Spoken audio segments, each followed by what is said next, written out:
Hi, I'm Lisa Wallen with Directional Learning, and today I'm going to teach you how to teach your student how to decode a closed syllable and an open syllable. Why do we teach syllable types? We teach syllable types because when you go to read, guess what? There are syllable types. So the first two syllable types that I like to teach are the closed and the open syllables first. Okay, I'm going to show you a quick, fun, fast way to teach your student. Okay, so they have to know the beginning, middle, and ending of the word. That's important. They have to know that vowels can make a short sound as an A or a long sound as an A. And they have to know who the vowels are and who the consonants are. Okay, now they're ready to decode. I also tell them that when we're decoding, we have to look at the end of the word. What's the end of the word end with? It ends with a consonant. So if it ends with a consonant, that means it's going to be a closed syllable. And you go ahead and have them make a door there, and I tell them that this consonant closes up the vowel. And now they have to know the sound that the vowel will make. Well, this is where I make it multisensory. I have them find the vowel. This is the vowel, so identify that.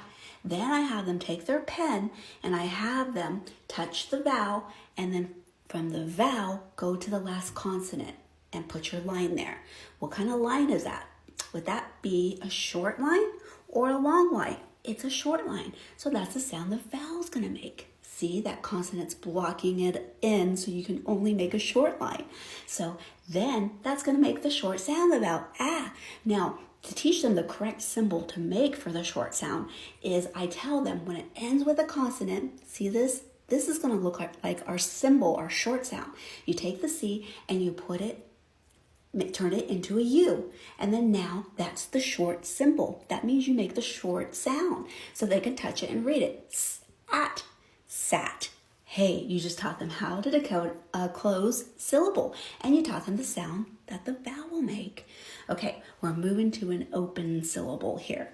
Same thing, look at the end of the word. This word has a beginning, middle, end, but this word, hey, it has a beginning and an ending. There's no middle, so we look at the end. What's it end with? Hey, this word ends with a vowel. That's different. So if it ends with one vowel, then you put a circle around it, and that stands for the letter O. That means it's open, an open syllable. And to tell what kind of sound the vowel will make is you find the vowel, put your line after the vowel, and then you draw the line to the next letter. Hey, there's no next letter there. There's no consonant blocking it in. So it gets to make the long sound. Long line, long sound. And they just make the long sound like that above the letter. And that will say e, me. Hey, you just taught them how to decode a closed and an open syllable.